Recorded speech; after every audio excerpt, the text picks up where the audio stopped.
Good afternoon, everyone. Good morning, actually. Thank you for being here. I know this is a big summit, a lot of sessions. Thanks for taking the time to come to this one. Today, we are going to talk about the story of UC migration at 7-Eleven. And we have Ganesh with us. I'm a delivery solutions architect at Databricks, Prashant, and Ganesh is the director of enterprise data platform at 7-Eleven. I'm going to start with a few questions here before we move on. Who is currently doing an active UC migration? Just show of hands. Good to know. Who is actually planning to do one? Is there anybody who's planning but hasn't started? Nice to know. And are you guys still running on Hive Metastore? Is that what's happening? And are you using an external Hive Metastore? Makes sense? Have you run into any active issues while doing it? Are you running into challenges as you're in the process of it? Anyone else who's doing a migration having challenges? Yeah? Okay. Just wanted to get a lay of the land so we can tailor our message. We'll talk through some of our challenges too. And at the end, we'll have Q&A time to go deeper into your questions, right? Just before we start, I introduce myself, but I just want to give a brief background about Ganesh. Ganesh is the architect and visionary for this whole migration.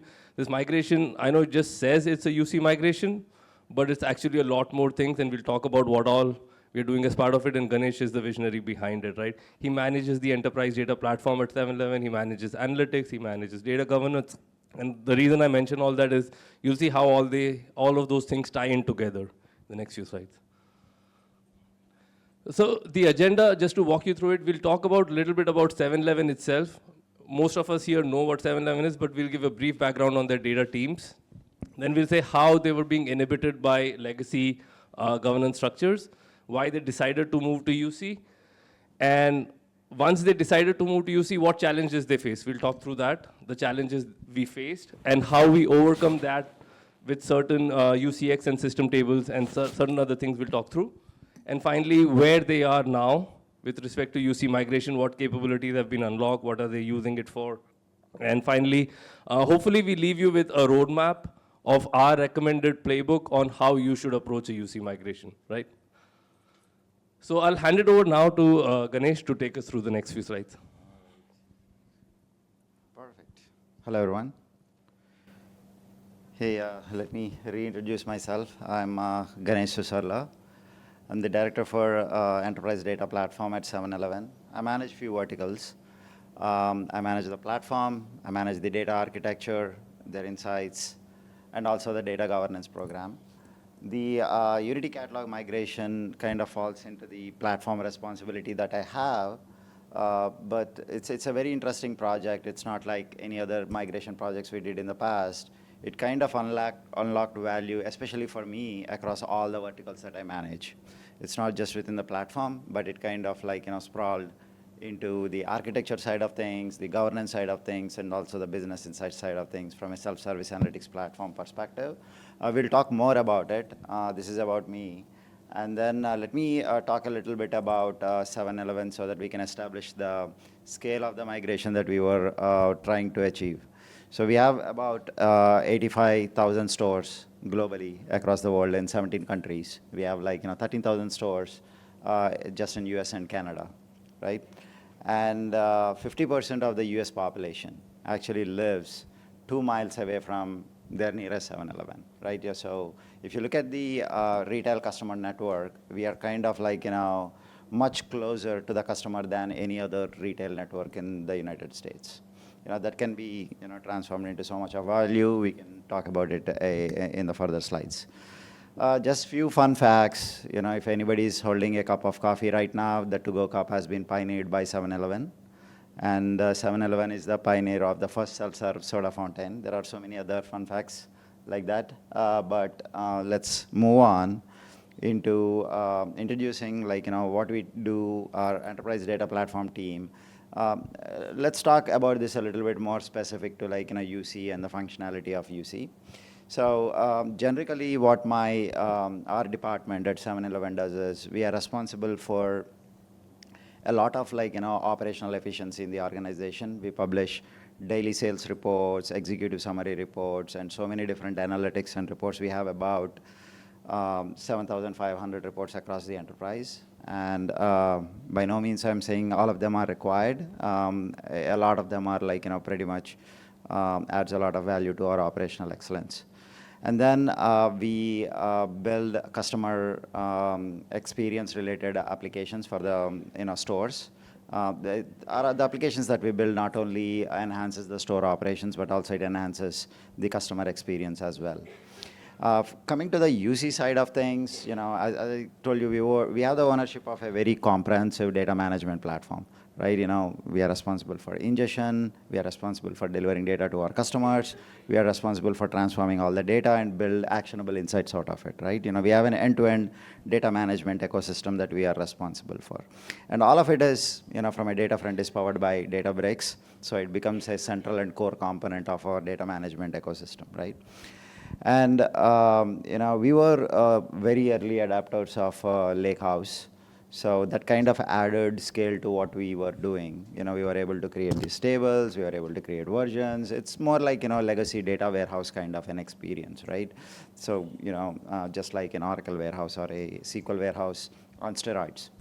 But governance was kind of like pretty much lagging. Right, we were able to create these tables. Everybody was able to do what they want from a objective perspective, but we were not able to scale the stability of it, because whenever we wanted to scale innovation, we were also scaling chaos at the same time. That's what was happening at our team before UC, right? And we pretty much knew that with the amount of data we generate every day, we have hundreds of terabytes of data coming in and out of our systems every month or sometimes in a day, depending upon what day it is. And we are responsible for all of that, and we knew that eventually we are going to be a data-driven organization. We are going to build an amazing AI ML products that's going to power our revenue, customer experience, personalization in the modern world, right? So that's where we knew we were going, and let's talk more about how we were when more close to that objective, right? So before going into why we jumped on UC and why we thought it is extremely useful for us, we'll talk a little bit about how our life was before UC, right? We didn't have any central data governance. Our metadata is kind of fragmented, sometimes in Confluence, sometimes in documents, sometimes in email, sometimes it's nowhere to be found, right? And then our audit, compliance, privacy related activities were taking forever for us to come with an outcome, right? And even when we come up with an outcome, is it trusted? Is it useful? Most likely not, right? And we do daily firefighting about metrics and KPIs, and we don't even know where this data is coming from. Everybody has to play a detective, go around the organization, find out details. And even when you find some details, you find conflicting information. And most likely you're not going to end up with an outcome, right? That is satisfactory. That's where we were kind of before UC. So now, why we have chosen to migrate to Unity Catalog, right? So as I mentioned earlier, Unity Catalog migration wasn't just any typical migration project that we did. In my IT experience, I participated in so many migration projects, but this one is kind of a special one, because it was not only we did not see this as a migration project. We saw this as UC onboarding, because we weren't migrating from one version of the software to another version of the software to improve some security vulnerabilities or some bug fixes and all. UC kind of acted for us as a platform accelerator. It kind of gave us the length and breadth to expand our AI products, our AI methodologies, and the innovation that we wanted to do, the scale at which we want to do, and the way we wanted to democratize the data both internally and externally, and also give us a framework to kind of share the data with users, monetize the data and everything. So that's how we looked at Unity Catalog. And at the same time, before UC, as I said, our environment was so fragmented. you will see developers using directly the mount paths or like, directly the storage points for like, the tables. If you see the naming conventions, they are like funny and creative across the board. That's how, our system was. It's, to be precise, it was a mess. But with Unity Catalog, what we did was, we knew we were going to migrate into a good metadata management system. But at the same time, we had other objectives in the organization, which is powering the entire organization with the ability to build their own AI products, right? Historically, we all probably came from data warehouse environments or like, any other means. But typically, AI products or insights were generated by a centralized data warehouse team. We all know that. But in a data mesh kind of an architecture, we kind of wanted to go around the organization and empower every business unit and every domain to ingest their own data, engineer their own data, curate their own data, apply governance to it, apply quality to it, and eventually build quality AI products that will eventually turn data management from a cost center to a profit center, right? That was the vision that we stumbled upon when we looked at UC migration, because the overall scope of UC migration was like, we had to open up everything we had, right?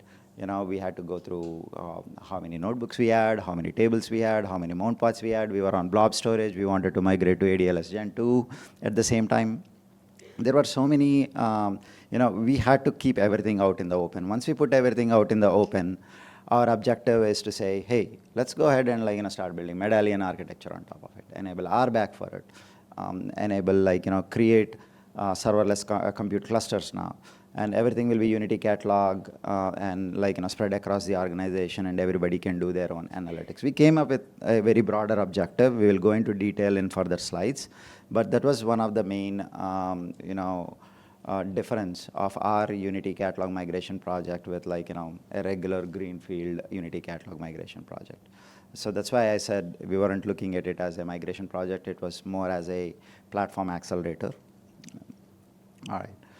So, and then, I would say most of you, I don't know how many of you here, or I'm assuming most of you here have an existing Hive Metastore, right? If you directly onboard yourself onto UC enabled Databricks version, I would consider you guys to be like an extremely lucky. But we had organically grown over decades, right? We have like, petabytes of data. We have like, thousands of processes. Everything is powered by Databricks. Everything was centralized. But we were operating more in like a monolith kind of like, architecture. Everything is centralized, single point of failure. Nothing is democratized. Nothing is federated. We don't care about quality. That's where we were. So Brownfield implementations, I'm not trying to scare you guys, but it's going to be like, painful, and it's going to take a lot of time.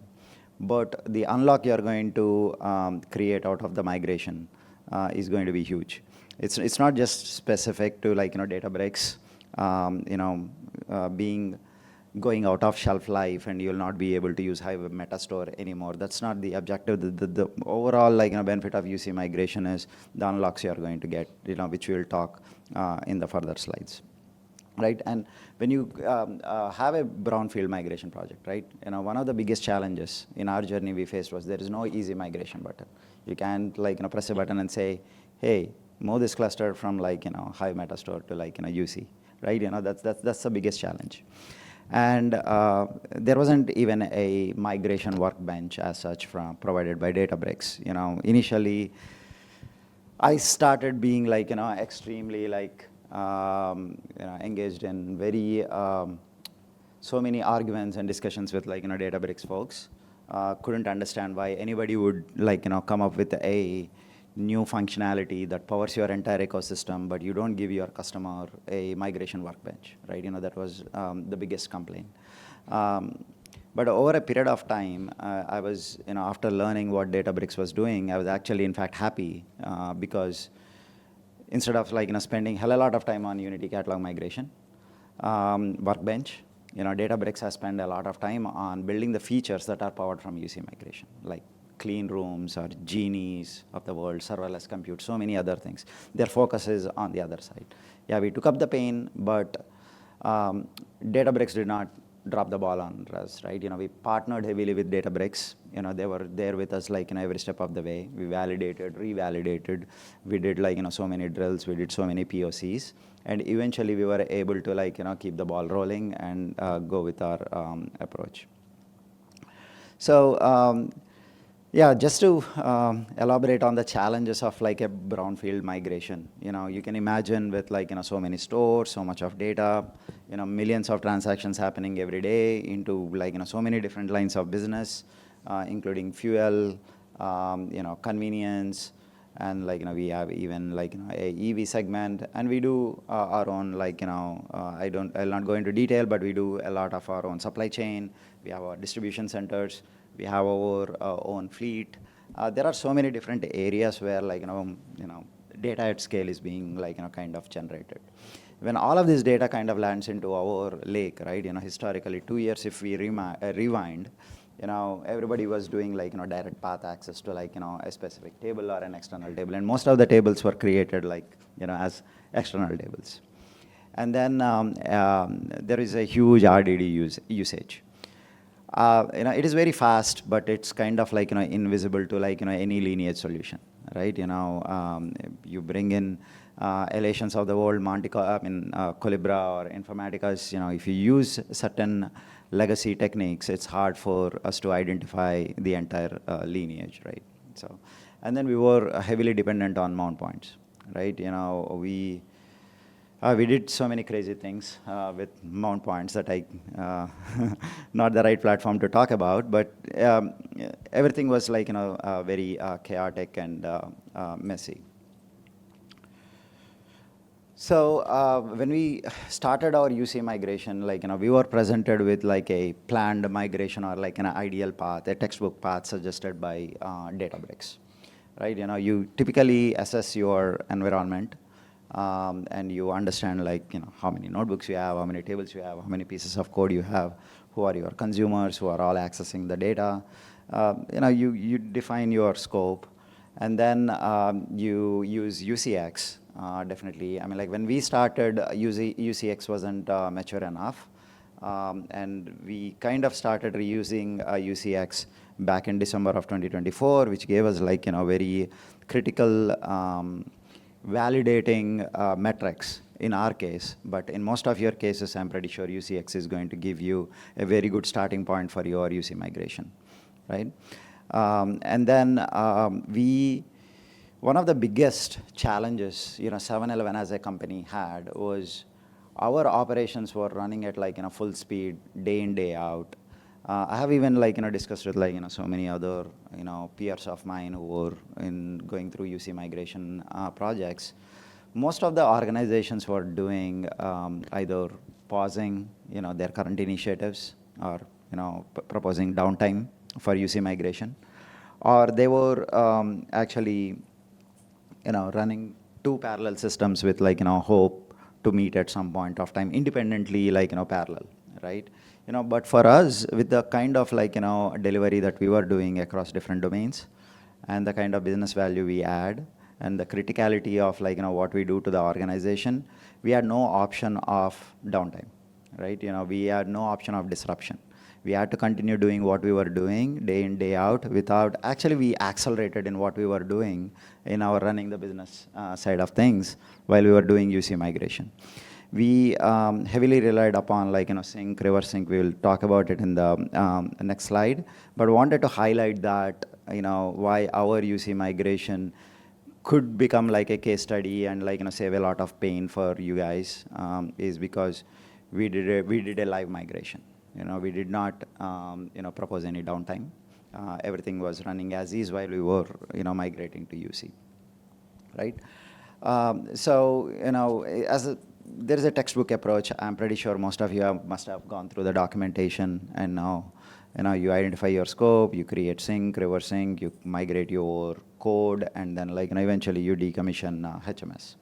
But in our case, right, the actual path that we took was, as I mentioned earlier, when we started with like UC migration, we I wouldn't say we realized, but it's pretty evident that we are running a monolith system with like a single storage and no federated workspaces.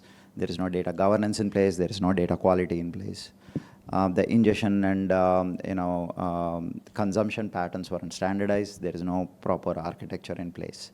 So we kind of thought of fixing the problem, or creating a future state data platform with UC migration as an opportunity, right? So first what we did was, when we went, as we discussed in the scope, when you go through all of your data assets that you have that needs to be migrated, the very first step that we did was to see how we can segregate that into our medallion architecture, right? We came up with our bronze, silver, gold layers.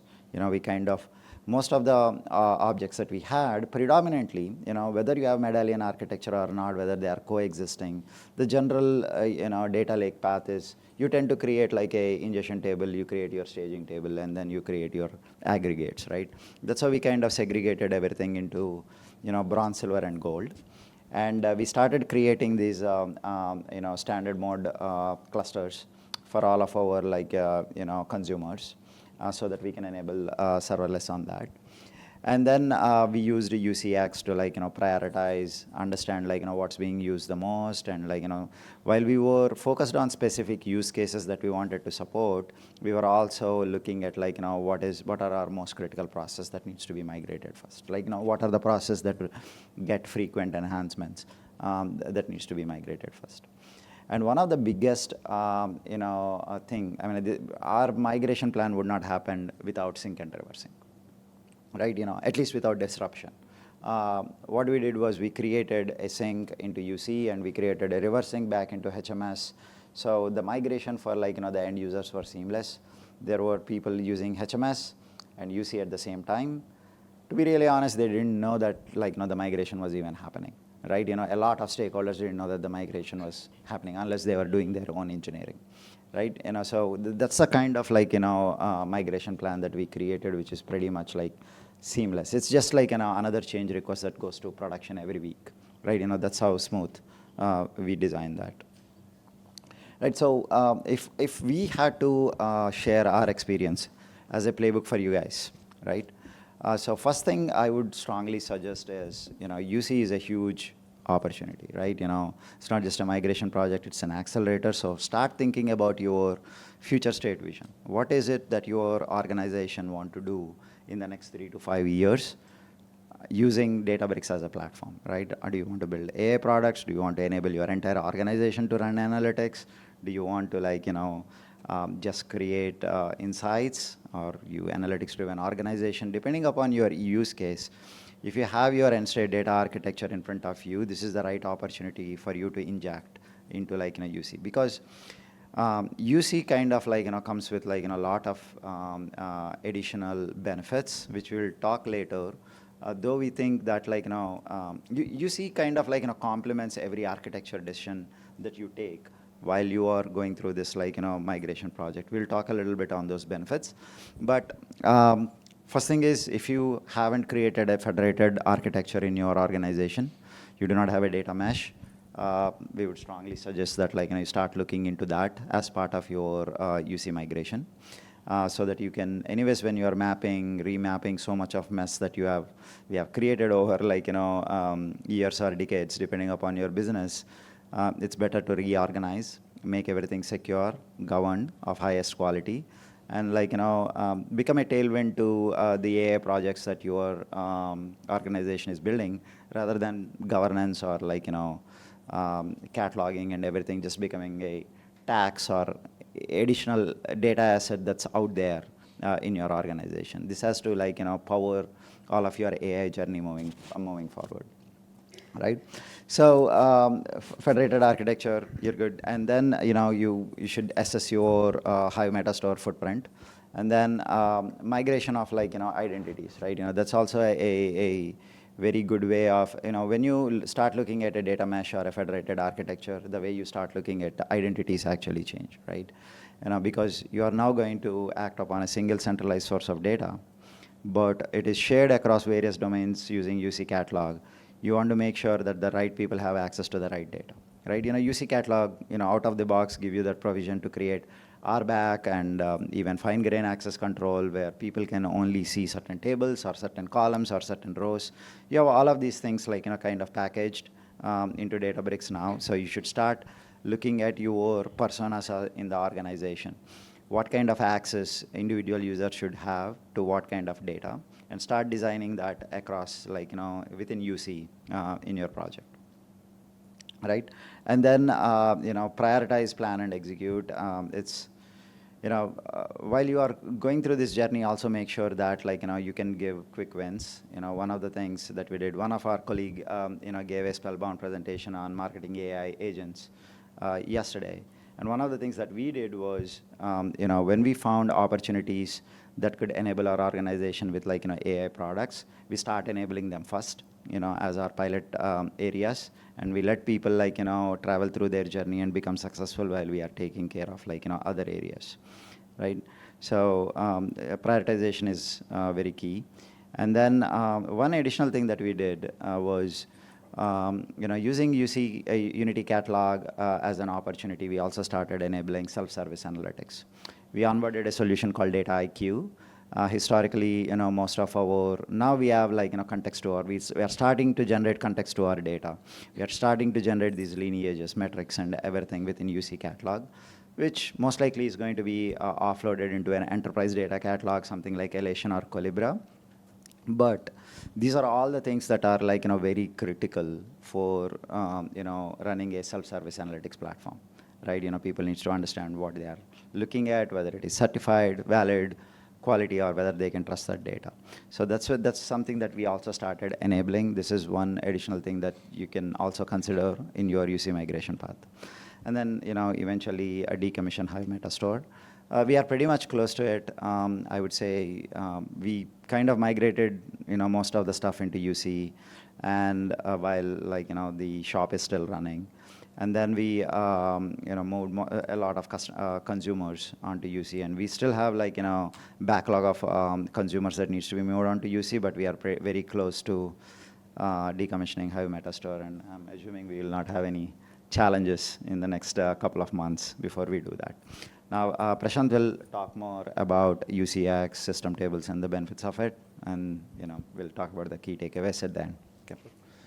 How many of you here have used UCX before? Can you get a show of hands, maybe? Have you tried UCX before? Have you used it? Have you heard of it? Almost no one. Okay, so I'll talk about it a little bit more from the basics. Oh, thanks. So UCX is a Databricks Labs open source tool designed specifically for UC migration. You can see I put a little timeline graph there that shows the evolution of the tool over the last 2 years. So when 711 started this migration, they actually used a very early version of UCX, which wasn't very useful, honestly. At that time, it was so new. It didn't have many of the features that an enterprise would need, who is doing a UC migration at scale. But now it is a lot more mature tool, and I have a few stories to share around that.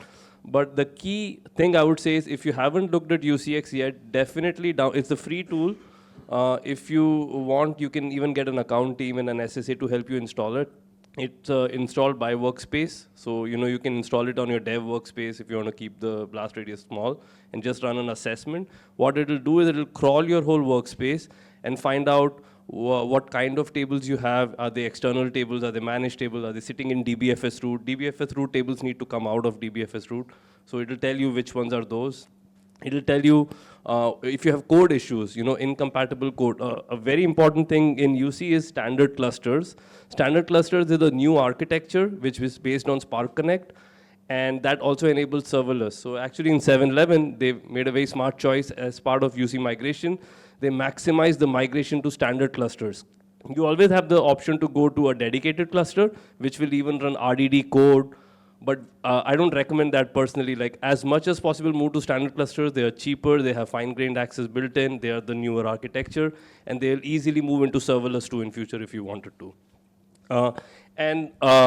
The UCX tool will tell you which code is incompatible with standard cluster. So if you have places in your notebooks, in your jobs where you have RDD usage, or if you have Spark, some JVM access being done, that is usually not allowed on standard clusters. It will tell you that you may have to refactor this code.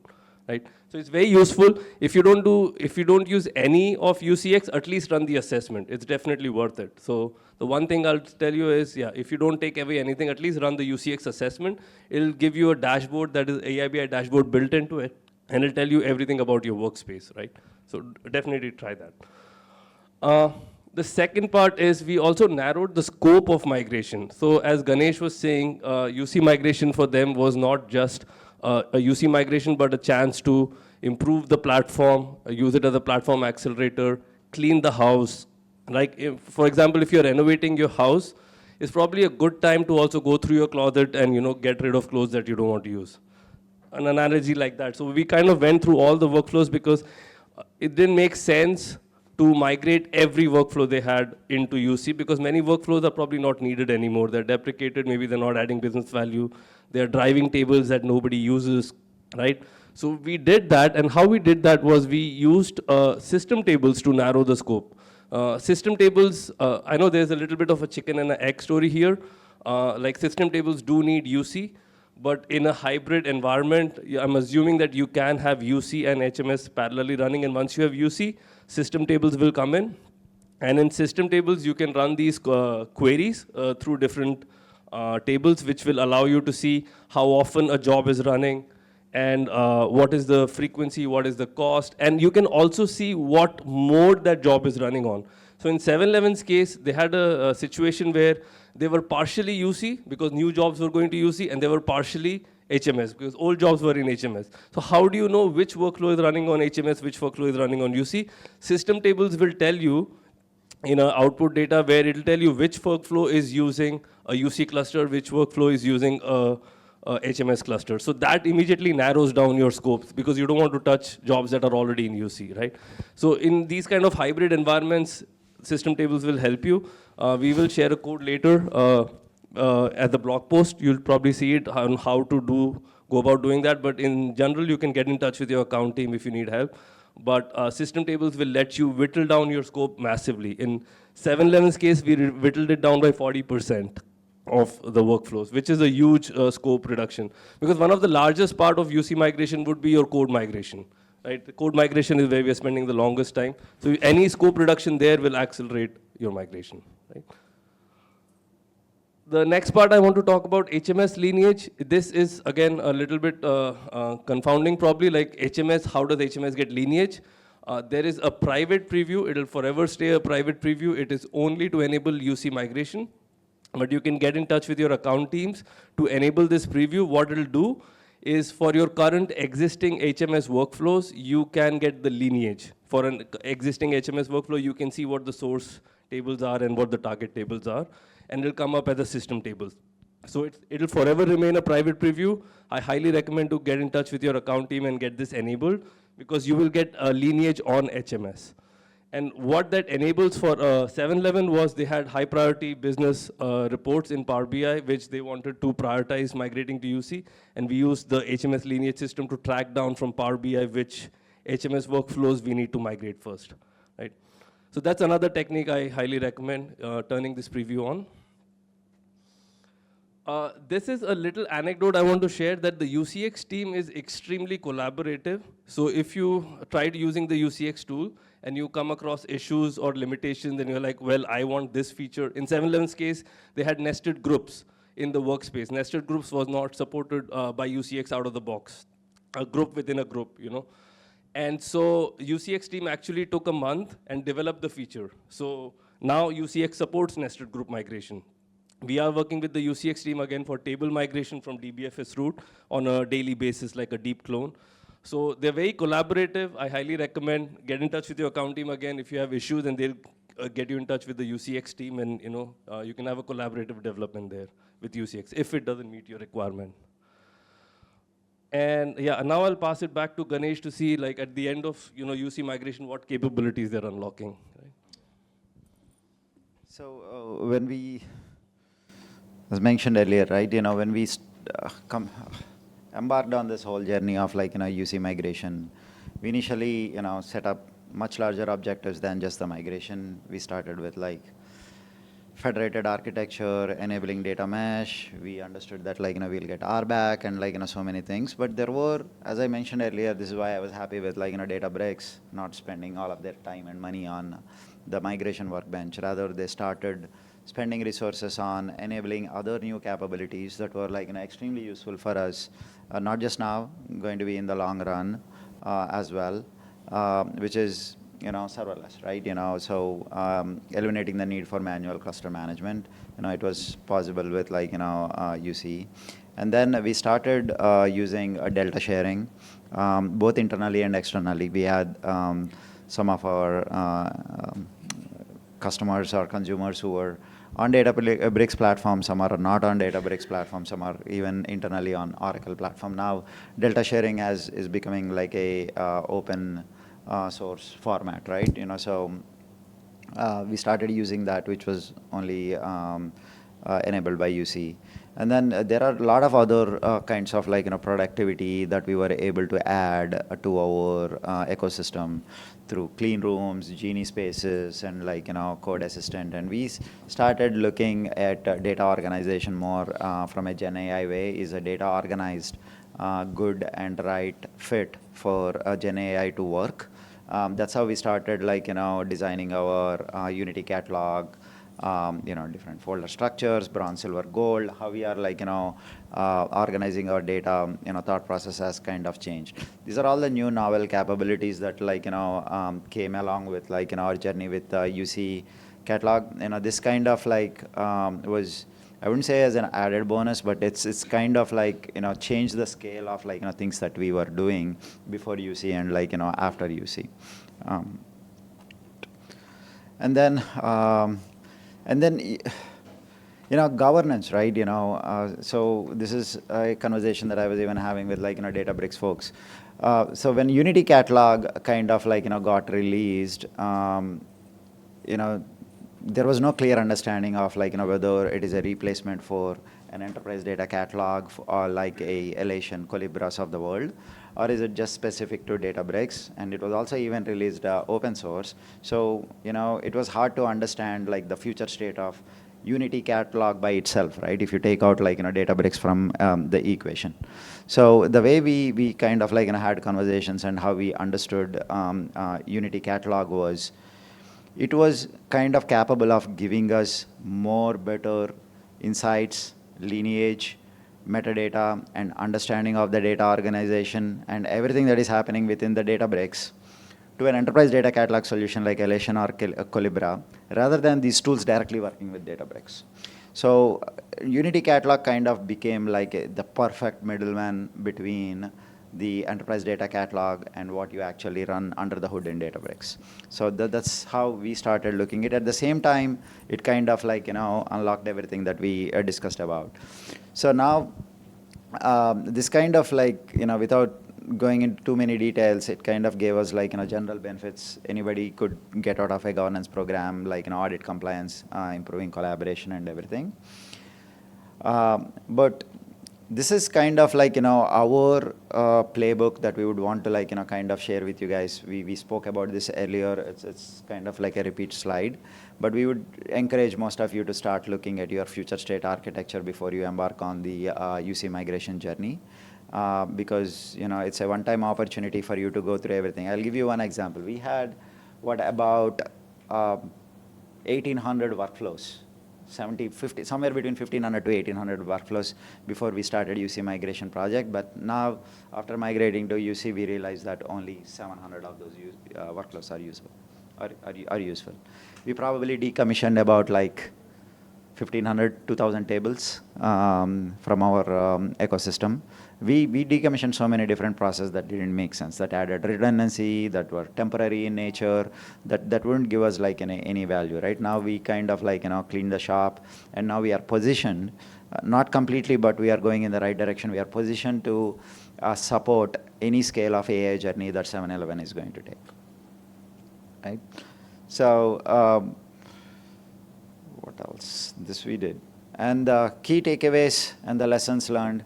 First, do your planning, assess first.